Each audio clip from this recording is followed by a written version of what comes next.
کہ آپ تصوف کی طرف کب آئے, یا آپ کو کب پتہ لگا کہ میرا ایکچوئل جو سول ہے وہ یہاں سیٹسفائیڈ ہوتی ہے؟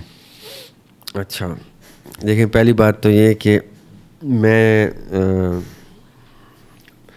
آئی فیل آنرڈ کہ لوگ, کوئی بھی, آپ یا کوئی میرا اور کوئی قریبی یہ سوچے یا سننے والے کہ میرا تصوف کی طرف رجحان ہے, تو میں بڑا آنر فیل کرتا ہوں اس پہ. اچھا. آلدو میں یہ سمجھتا نہیں ہوں کہ میرا تصوف کی طرف رجحان ہے, اس لیے کیونکہ میں یہ سمجھتا ہوں کہ جو میرا عمل ہے وہ میں ہوں, وہ نہیں جو میرا رجحان ہے یا میری خواہش ہے. میری خواہش تو کسی زمانے میں کمرشل ایئر کرافٹ اڑانے کی بھی تھی, صحیح, میں, لیکن عمل تو میرا بتا رہا ہے کہ میں پائلٹ نہیں ہوں. ٹھیک ہے. میری کوشش کسی زمانے میں باقاعدہ جنگ میں اتر کے شہید ہونے کی تھی, لیکن میں نہیں شہید ہوا, آپ کے سامنے بیٹھا ہوں, تو اس کا مطلب ہے کہ میں شہید تو نہیں ہوں. اسی طرح میرا عمل اگر ان صوفیاء جیسا نہیں ہے جو ہم تصوف کے اہل تصوف کے شیخین ہیں, تو پھر میں اپنے آپ کو ایسوسیٹ کر کے ان کو ملائن کروں گا.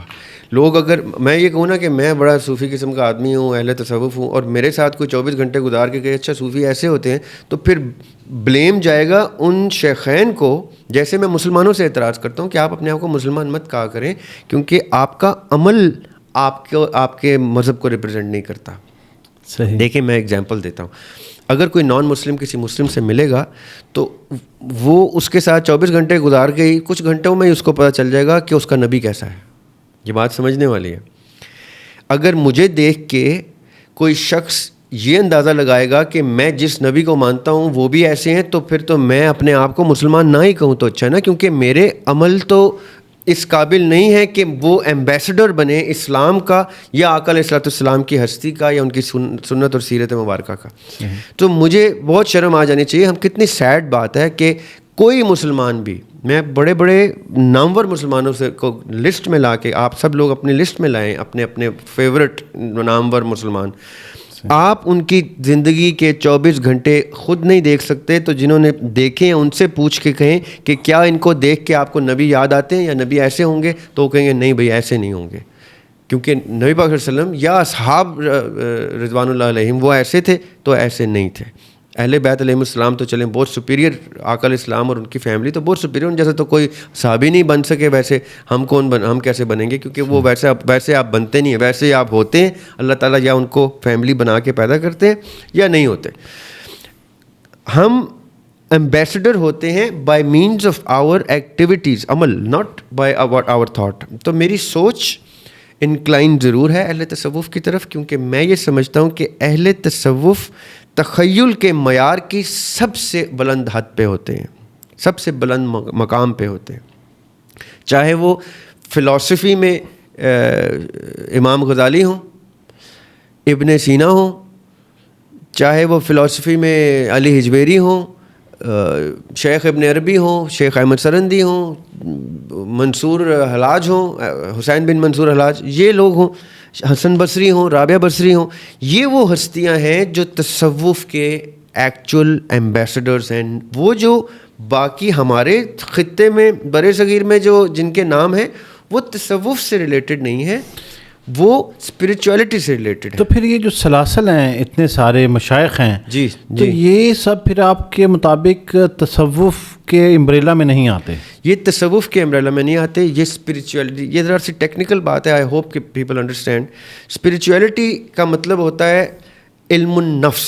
یہ جو نفس ہمارے ارد گرد, جو ہم نے پورا چیپٹر آپ کے ساتھ ڈسکس کیا تھا, نفس وہ آگ ہے, وہ شیطان ہے, وہ جن ہے جس کو ہم نے مسلمان کرنا ہے, جس کو ہم نے اپنے تابع کرنا ہے, اور پھر اس کی انرجی کو یوز کر کے ہم نے اپنی دنیا اور آخرت سنوارنی ہے. یہ نفس کی سے ریلیٹڈ پورا قرآن بھرا ہوا ہے, ہم نے ڈسکس کیا اس کے اوپر کہ نفس کو نفس امارہ سے نفس مطمئنہ تک کیسے لے کے جانا, یہ پورا سفر ہے.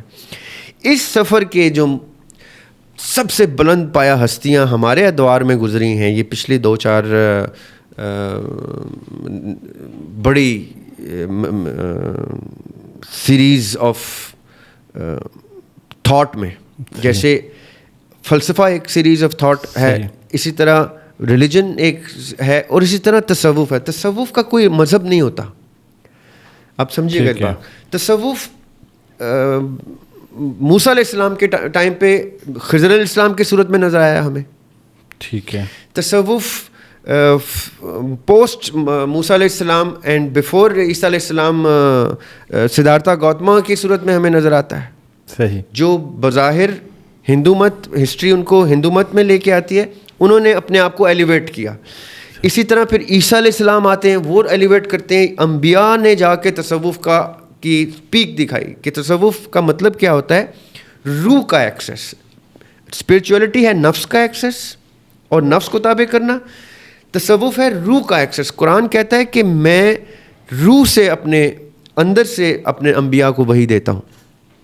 انبیاء ہیں جو تصوف کو لے کے چلتے ہیں. انبیاء کے بعد اہل بیت علیہ السلام ہے. اسی لیے مولا علی سے تصوف کی سارے سلسلے جن کا آپ ذکر کر رہے ہیں, یہ مولا علی سے اپنا سلسلہ جوڑتے ہیں, کیونکہ تصوف روح کا نالج ہے. یہ جو سلسلے ہیں, یہ سلسلے ان دا پروسیس آف تصوف اسپرچولیٹی کی کلینزنگ کر کے اپنے آپ کو ان مقامات پہ لے گئے جن میں ولی, کلندر, اوتاد اور کتب اور ابدال اور غوث, یہ اسپرچولیٹی کی پیک ہے. جیسے انبیاء جو ہیں وہ تصوف کی پیک ہیں, روح کے نالج کی پیک انبیاء ہیں.